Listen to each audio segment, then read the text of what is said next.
Assalomu alaykum, hurmatli aziz, mehribon O'zbek xalqining yo'lboshchisi prezidentimiz Shavkat Miromonovich. Sizdan ham iltimosim, ham arzim bor. Bir fuqaro Jumayeva Mukarram mening onam bo'ladilar.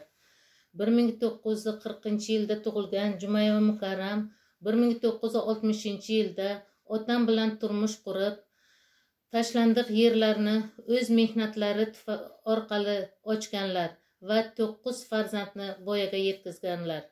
1990-yilda rahmatlik dadam vafot etganlaridan keyin 9 farzandga ham ota, ham ona bo'lgan onam bir yerni ochgan, o'sha 75 sotix yerni o'zlari eplab bilmagandan keyin 60 sotiqni qaytib kolxoz zaxirasiga o'tkazganlar va 15 sotiq yerni o'z nomlariga o'tkazib qaror bilan tasdiqlangan kolxoz raisi hamda kolxoz deputatlar qarorlari mavjud.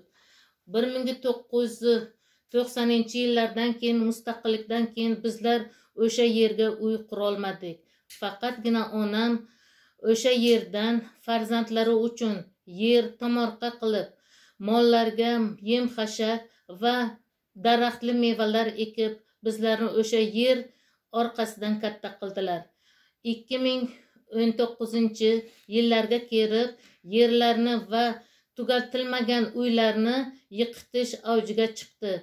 Bizlarni yerlarimizni viloyat hokimi hamda Buxoro tuman hokimi hurmatli Do'stov bizlarga aytmasdan boshqa bir fuqaroga shu yerni olib berganlar. Bizlar u kishining qabullariga bordik va bo'lgan ishlarni hammasini tushuntirib berdik. Ungacha tuman hokimi bizlarni yerimizni boshqa kishiga berish uchun sudga bergan ekanlar va bizlarni dardimizni eshitganlaridan keyin o'zlari bergan arizalarni qaytib olganlar. Mana bu yerga yozib qo'yilgan hammasi. Mazkur hal qiluv qaroriga asosan chiqarilgan ijro varaqani O'zbekiston Respublikasining 2019-yil 29 avgustdagi sud hujjatlari va boshqa organ hujjatlarini ijro etish to'g'risida qonunning 40-moddasi 1-bandi 1-xat boshisiga ko'ra ijrosiz tuman hokimligiga qaytarishni so'raganlar. Bu kishiga katta rahmat. Va vaqt o'tgandan keyin bizlar qaytib respublika va prezident ko'chma qabulxonasiga murojaat qildik. Bosh prokurorning o'rinbosari hurmatli Uzoqov Shuhrat akaga, u kishi bosh prokurorni o'zimizni Buxoro viloyat prokurorini chaqirib, nega bularning hujjatlari bor, yerlarini qonunlashtirib bermaysan deb u kishiga buyruq berdilar va u kishi yerimizni hammasini ko'rib chiqamiz va hujjat taxlaymiz deb aytdilar.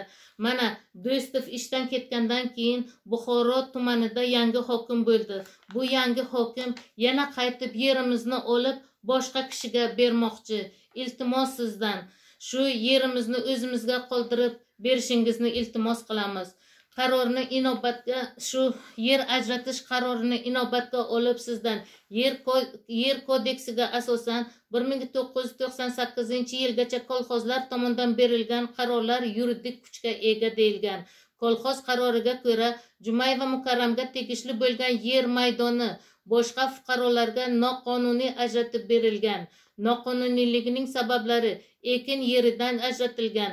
Sud jarayonida tuman yer resurslari tomonidan mazkur yer maydoni ekin yeri sifatida ma'lumot berilgan. Sud qarori ham ko'rsatilgan.